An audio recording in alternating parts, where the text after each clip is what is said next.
Hello and welcome back to a late night ale dominance. Anthony here. Please remember to like and subscribe, and also click that notification bell if you're enjoying what you've seen and if you want to see more. Coming up in this episode, we have Super League highlights from Thursday's game between Leeds Rhinos and Wigan Warriors. So we turn our attention to the Super League in this episode, as there is a full fixture list coming up and quite a few games on TV.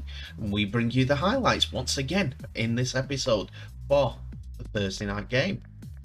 Before that, we have a quick look at last weekend's results in round 19. Wigan Warriors played Hull FC and beat them resoundingly 60 points to 0.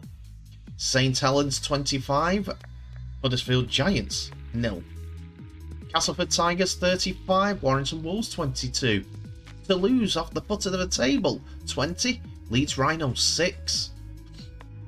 Salford Red Devils 32, Catalans Dragons 6. Hull KR 15, Wakefield Trinity 10. So here is the league table as it looks after those 19 games. Saints are now in the playoffs, and that's confirmed after their win against Huddersfield Giants, who are now 3 points behind Wigan Warriors. Catalans Dragons defeat sees them 1 point behind Huddersfield Giants now, as their victors Salford move up to 17th place. In between that is Castleford Tigers, Hull FC, and then Hull KR come after Salford Red Devils. Leeds Rhinos defeat sees them drop 2 places yet again, as Warrington Wolves go below them on 14 points. Now the battle is heating up at the bottom of the table with Toulouse and Wakefield Trinity both on 10 points, but Toulouse are starting to climb out. But tonight is all about Wigan Warriors' trip to Leeds Rhinos. As we've seen in previous rounds, Wigan Warriors are riding high. Not as high as they'd like, but are nearly there. While Leeds Rhinos are very indifferent and very bitty, but are a different animal on the headling pitch. Plus, in this Battle of the Roses, it's going to be a serious game between these two. And both teams have named decent squads. So for the away side, Wigan Warriors, they have named the same side that beat Hull FC 60 points to 0. But on the sub-bench, there is one change as new signing Mike Cooper comes into the lineup for Brad O'Neill. But we're going to be looking for the explosive pace of Jai Fields and Bevan French, as well as Liam Marshall, to get on the end of the ammunition Kate Gust and Harry Smith will provide. Ethan Havard has been a revelation and comes into the starting lineup once again and keeps putting pressure on being a starting prop.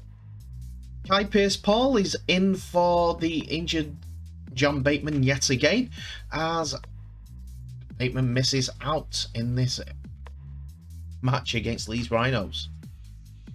The big news is after the Toulouse defeat, Leeds have decided to recall Zach Hardacre and have Harry Newman back in the squad after his suspension has been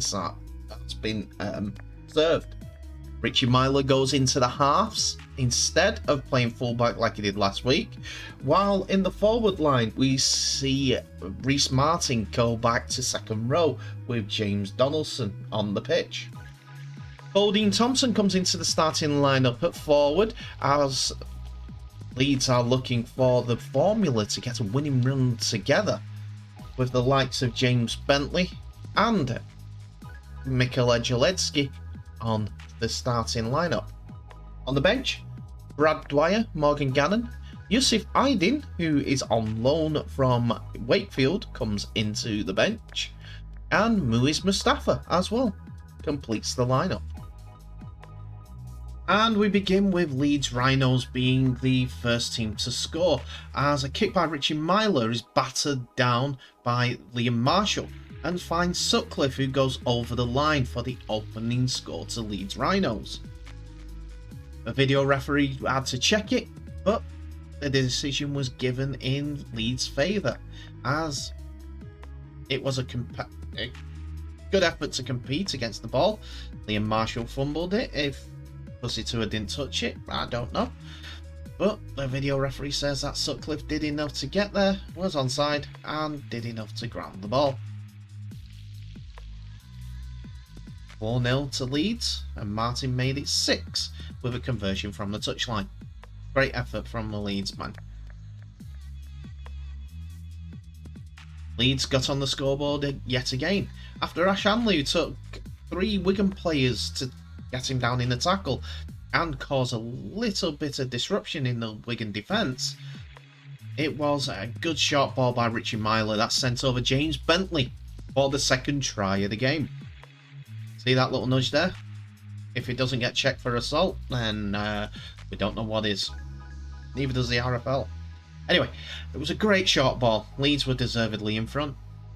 Then, after a Liam Byrne offload that went to the ground, Kai Pearce-Paul kept the ball alive, and Bevan French was on the receiving end of a great burst and pass by Jai Fields to score his 21st try of the season. And Leeds went in yet again after Donaldson was held up just before the line. It was just a simple ball where mismatching 4v3 there, and the ball went to Reece Martin, who did enough to turn his body round to ground the ball over the line. This made it 18 points to 6 to Leeds, as Martin was perfect with the boot for all 3 tries. Just a simple mismatch. Leeds were in again just before half time. On the 5th tackle, the ball went to the left once again, and Cam Smith saw a gap, and he got enough pace and strength about him to get over the line. The video referee was called to check the grounding, and after one check, it was given. Reece Martin was perfect with the boot yet again, and it was 24 points to 6. We go into the second half, and after a second attempt of Ash Hanley to outstrip the Wigan defence, the covering defence of Wigan Warriors, this time Liam Marshall, got over to make a fantastic tackle. But controversy reigns over this try. After Wigan got back, Harry Newman dived through the legs of his winger to put the ball down over the line. The controversial part of it is this has not been given a try for years upon years, because you're not supposed to be able to dive through the Leeds legs. But it was given by both the referee and the video referee, which was made 30 points to 6 after Reece Martin yet again was perfect. Wigan did have one more say on the points after Kai Pearce-Paul's offload and Harry Smith found Bevan French. French kicked through the middle to get an attacking attempt, which Jake Bibby dotted down after Zach Aidekara tried to knock the ball out of the field of play. The video referee was called into action again, but it's quite clear that Bibby was onside and he got the ball down soon enough.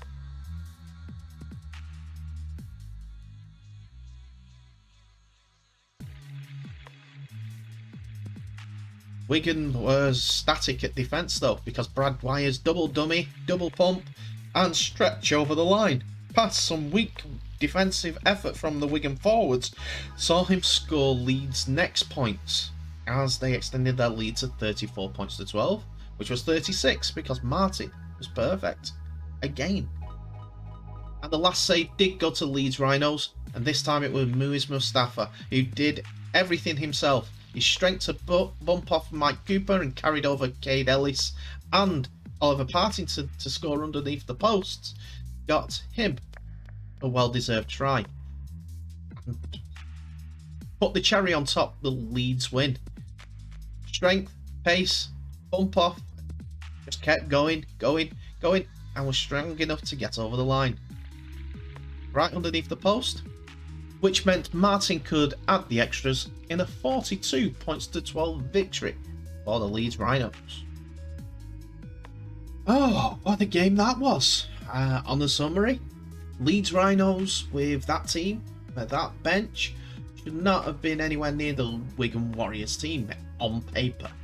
But it shows what a bit of togetherness, a bit of heart, and a bit of a clean slate and confidence could do to a side, as they beat Wigan to the ball and the bounce of the ball on every single occasion. The scoring could have been much better for Leeds as well, or it could have been much worse because Wigan blew a few chances as well.